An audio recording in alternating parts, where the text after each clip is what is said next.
La troisième chose, pour sortir des situations impossibles, tu dois crier jusqu'à ce que Jésus se révèle à toi sous une forme. L'étoile brillante du matin. Plusieurs l'ont déjà vu mais l'ont rejeté.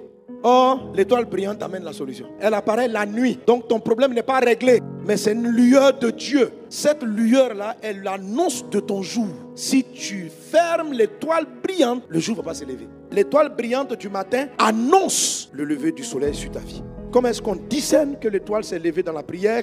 Parce que l'étoile n'est pas encore l'argent dont tu as besoin. Mais l'étoile précède la solution à ton problème. Il y a plusieurs qui ont raté le point numéro 3. C'est-à-dire ils ont crié, l'étoile est venue. Il dit, moi je ne cherche pas l'étoile, je veux la solution. La solution de Dieu est une forme spirituelle à laquelle Jésus-Christ se présente à toi. La Bible dit dans le livre de Apocalypse chapitre 22 verset 16. J'ai envoyé mon ange pour vous attester ces choses dans les églises. Je suis le rejeton et la postérité de David, l'étoile brillante du matin. Jésus dit qu'il est l'étoile brillante du matin. Qu'est-ce que ça signifie? C'est la révélation de Christ, l'image de Christ qui précède le jour. Lorsque ta vie est dans les ténèbres de la nuit, lorsque tu es noyé, que tu n'as pas de visibilité, lorsque tu es dans la détresse d'une vie sans futur, les choses semblent troublées, Dieu va se révéler à toi quand tu cries à lui. Mais la forme que Jésus va donner, c'est une forme d'une étoile, l'étoile brillante du matin. Il faut absolument la chercher parce qu'elle annonce le jour. Elle annonce que ta nuit est finie. Ce n'est pas le soleil qui se lève d'abord, c'est l'étoile brillante d'abord. Ne la méprise pas. 2 Pierre chapitre 1 verset 19. Et nous tenons pour d'autant plus certaine la parole prophétique à laquelle vous faites bien de prêter attention, comme à une lampe qui brille dans un lieu obscur, jusqu'à ce que le jour vienne apparaître et que l'étoile du matin se lève dans vos cœurs. Que l'étoile du matin se lève dans ton cœur dans le nom de Jésus. L'étoile du matin, c'est une lueur de Dieu qui intervient. Ce n'est pas une affaire que quelqu'un vient t'annoncer une bonne nouvelle. Non, c'est quelque chose que tu vis. Quand l'étoile brillante du matin apparaît, ce qu'elle fait, elle donne de la joie. Tu es dans les larmes, mais il y a une joie. Tu ne sais pas d'où elle sort. La joie vient dans ton cœur. Ça s'appelle la joie divine. La joie divine n'a pas de raison valable d'arriver. Elle n'a pas de circonstance qui la justifie. Tu vois, si tu commences à sauter, on va te demander pourquoi tu sautes. Parce qu'on ne peut pas sauter de joie sans cause. Le truc avec la joie divine, c'est que la joie arrive sans que tu saches pourquoi. C'est pourquoi beaucoup ne la reconnaissent pas. Parce que quand elle arrive, tu te demandes, mais pourquoi je suis content? Le truc avec la joie divine, c'est qu'elle est vraiment merveilleuse. Comme si Dieu te rend joyeux avant l'événement de la joie. Dans le monde, l'événement arrive et puis tu es joyeux. Chez Dieu, tu fêtes avant de savoir pourquoi tu fêtes. Et quand l'allégresse arrive dans ton âme et dans ton cœur, il faut la célébrer. La Bible dit la joie est un bon remède. Ce n'est pas la joie naturelle, c'est la joie divine. Elle guérit le corps. La joie du Seigneur est ma force. Elle vous donne de l'énergie. Donc Dieu t'envoie l'énergie par rapport à la suite. La joie divine rajeunit.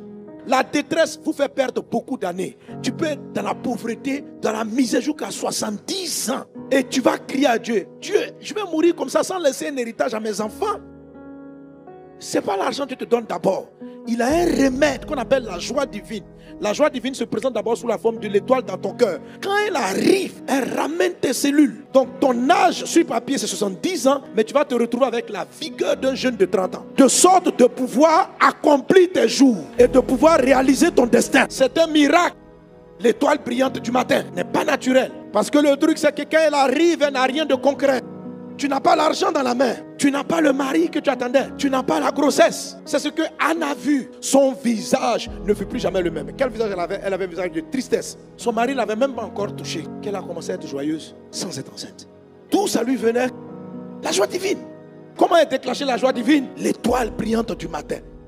Souris de la joie divine. Tu es saisi d'une grande joie. D'une grande joie. La joie là est réparatrice. La joie là est surnaturelle. Aspirez à elle. La joie du Seigneur est ma force. Néhémie 8:10. La joie divine est un bon remède. La joie restaure. La joie amène les ressources de Dieu. La joie divine amène le surnaturel. Elle n'est pas logique, mais il ne faut pas la chasser. Il faut l'entretenir. Il faut en être content.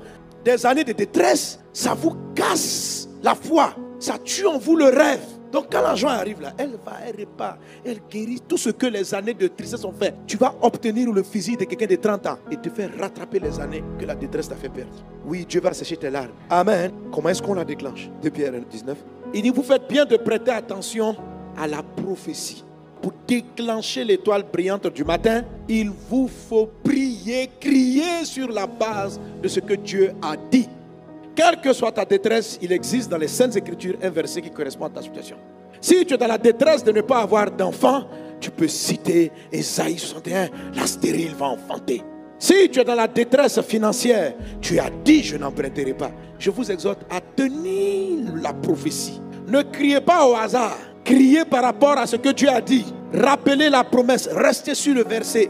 Restez sur les prophéties. Restez sur ce que Dieu a déjà déclaré dans sa parole. Alors quand bien même tu seras atteint d'un cancer en phase terminale, que tu as crié sauve-moi, quand l'étoile va arriver, danse-la, célèbre-la, alléluia. Mais pour la déclencher, va sur la parole. Va sur la parole. Seigneur, tu as promis que tu vas éloigner la maladie. Tu as promis, suis ta parole. Alors l'étoile va apparaître parce qu'il a promis.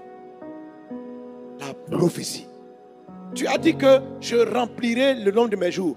Donc priez avec la parole de Dieu et l'étoile brillante va venir.